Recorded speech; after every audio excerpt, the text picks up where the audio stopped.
Good morning, neighbors. It is Wednesday, January 14th, 2026, and this is Sara with you on the Murphy Morning Show, coming to you from our little corner of the mountains here in Murphy, North Carolina.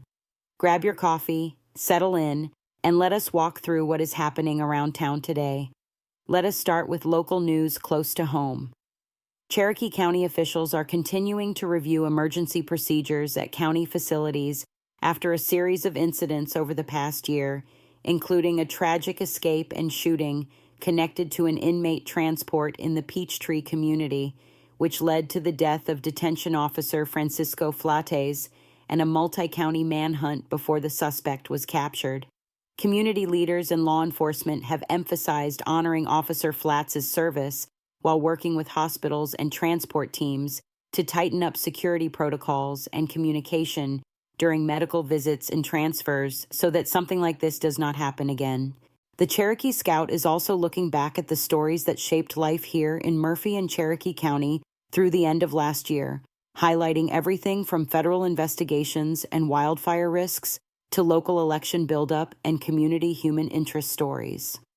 Those year-end reports note that crowded fields are already forming for the 2026 Cherokee County Board of Education races, including multiple unaffiliated candidates stepping up to run for at-large seats, which means voters can expect a busy, spirited local campaign season focused on school safety, budgets, and the future of public education right here at home.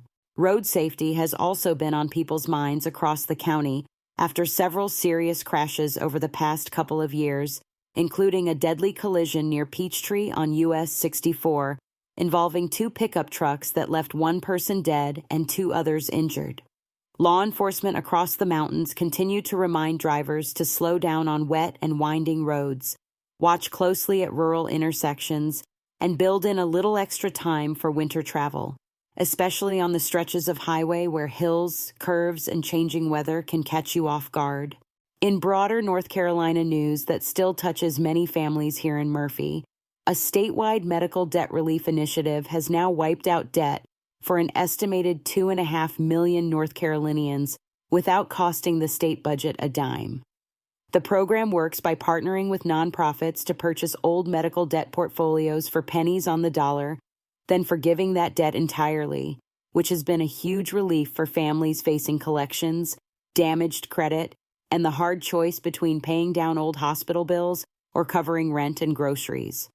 Local advocates say many rural residents, including those in Cherokee County, have already received letters in the mail notifying them that long-standing medical debts have been cleared, though not everyone is covered and people are still encouraged to double-check any notices they receive directly with the issuing organization.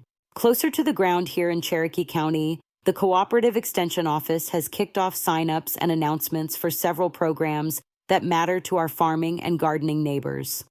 Extension Master Gardener volunteers are rolling out a new Pro Garden series for this year, offering classes on everything from soil health to pruning and pest management, and the County 4-H program is gearing up for its annual plant and fruit tree sale, which gives families and small farmers a chance to order berries, trees, and other starts while supporting youth activities at the same time. Those programs help keep agricultural skills strong in our community and give kids hands-on opportunities to learn about growing food and caring for the land. On the county government side, Cherokee County continues its regular schedule of commissioner and board meetings this month, along with a recently adopted resolution stating opposition to perceived overuse of the Federal Antiquities Act.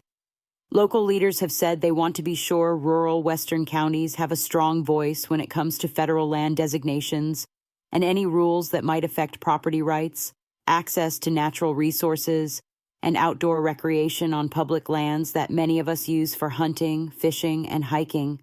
Residents are encouraged to follow the county calendar and, when possible, show up or tune in so they can stay informed and weigh in on these kinds of decisions. Before we get to the weather, a quick favor to ask from your Murphy Morning Show.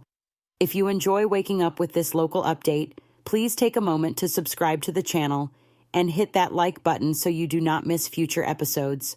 And if you find value in this channel, please share it with a friend, a neighbor, or a family member who might like a little hometown news with their morning coffee.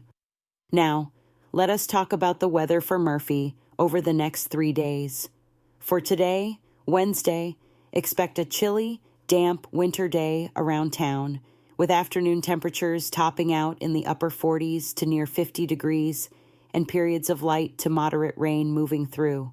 Skies will stay mostly cloudy, and by tonight we dip down into the low 30s, so any lingering showers could leave roads damp and a little slick in the higher spots. But widespread ice is not expected if temperatures hover just above freezing for most of the evening. Tomorrow, Thursday, colder and drier air starts to settle in behind the rain, and the day will feel brisk. Afternoon highs should land in the low to mid-30s, with clouds breaking for some sun, but a noticeable northwest breeze making it feel several degrees colder, especially in the open areas and on the ridges.